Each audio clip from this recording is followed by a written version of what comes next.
અંકલેશ્વર નગરપાલિકા સત્તાધીશો દ્વારા રેલવે સ્ટેશનથી 3 રસ્તા સર્કલ વચ્ચે આવેલા આઇકોનિક મુખ્ય માર્ગને અડીને થયેલા ગેરકાયદેસર દબાણો દૂર કરવાની કામગીરી હાથ ધરવામાં આવી હતી. સાથે ગંદકી કરતા ઈસમો પાસેથી દંડ પણ વસૂલાયો હતો. તેમજ હલકી ગુણવત્તા ધરાવતા પ્લાસ્ટિકનો જથ્થો પણ જપ્ત ગયો હતો. અંકલેશ્વર નગરપાલિકા દ્વારા 3 રસ્તા સર્કલથી સ્ટેશન સુધીના મુખ્ય માર્ગની બંને બાજુ ગેરકાયદેસર દબાણો દૂર કરવાની કામગીરી હાથ ધરી છે.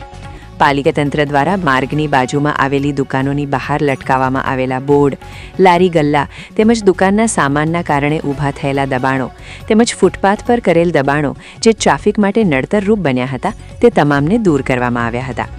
આ કામગીરી દરમિયાન પાલિકા સત્તાધીશોએ ગંદકી કરનારા ઈસમો પાસેથી દંડ પણ વસૂલાયો હતો. તેમજ દુકાનોમાં ચેકિંગ હાથ ધરી હલકી ગુણવત્તા ધરાવતા પ્રતિબંધિત પ્લાસ્ટિકનો જથ્થો પણ જપ્ત કર્યો હતો. દબાણ હટાવવાની કાર્યવાહી દરમિયાન અંકલેશ્વર પાલિકાના અધિકારીઓ તથા દબાણ શાખાના કર્મચારીઓ હાજર રહ્યા હતા. કોઈ અનિચ્છનીય બનાવ ન બને કે સંઘર્ષ સર્જાય નહીં તે હેતુસર અંકલેશ્વર એ ડિવિઝન પોલીસ મથકનો સ્ટાફ પણ બંદોબસ્તમાં જોડાયો હતો.